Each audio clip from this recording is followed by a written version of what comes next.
Kabar baik untuk Indonesia. Sebentar lagi angka pengangguran akan bertambah. 1 juta jiwa. Bu, jangan.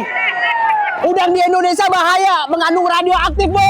Indonesia dengan potensi lahan pesisir yang luas dan iklim tropis mendukung pengembangan tambak udang. Udang menjadi komoditas ekspor penting, berkontribusi besar pada devisa negara. Ekspor udang pada tahun 2024 sekitar 1,7 miliar US dollar, penyumbang pertumbuhan ekonomi nasional dan peningkatan pendapatan masyarakat pesisir. Baru-baru ini ditemukan radioaktif di udang asal Indonesia di Amerika Serikat, bisa berdampak serius terhadap jutaan pekerja. Jika AS menghentikan impor udang RI, buntut dari kasus ini, maka diperkirakan sekitar 1 juta tenaga kerja dari hulu ke hilir di sektor ini terancam mengalami pemutusan hubungan kerja. Yang menggantungkan hidupnya dari hulu ke hilir, dari pakan, hatchery, kemudian tambak dan seterusnya, itu ada 1 juta kakak. Kemudian negara kita akan kehilangan 2 miliar US dollar ekspor kita. Itu berapa triliun yang hilang. Ada ratusan ribu tambak di Indonesia, kemudian ada 1 juta keluarga yang bergantung nasibnya kepada industri udang dari hulu ke hilir.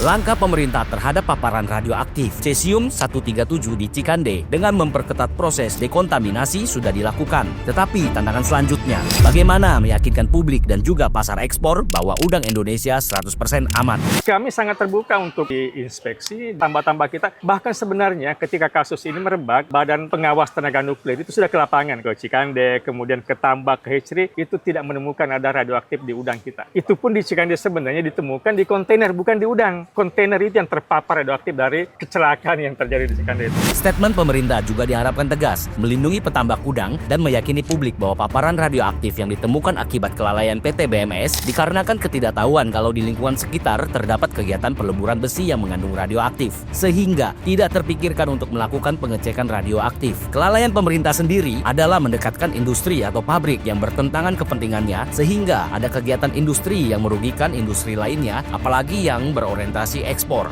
Untuk membuktikan bahwa udang Indonesia aman dari radioaktif, saya menginisiasi kampanye Udang Indonesia Aman, Mari Makan Udang, dengan meminta Asosiasi Tambak Udang menyediakan 500 kilo udang dari beberapa tambak untuk dimasak dan dinikmati bersama masyarakat. Kami juga mengundang Pak Kusnanto, seorang dosen UGM Industri Nuklir dan Teknik Fisika, untuk memeriksa dengan alat survei meter radiasi. Jadi karena ini tadi 15 atau juga 14, maka tidak mengandung radioaktif. Kalau ada radioaktif bakalan angka berapa? bakalan angka 5 sampai 10 kali lipatnya. Berarti aman nih, saya bagi-bagi ya. Silakan beramal untuk dibagi-bagi.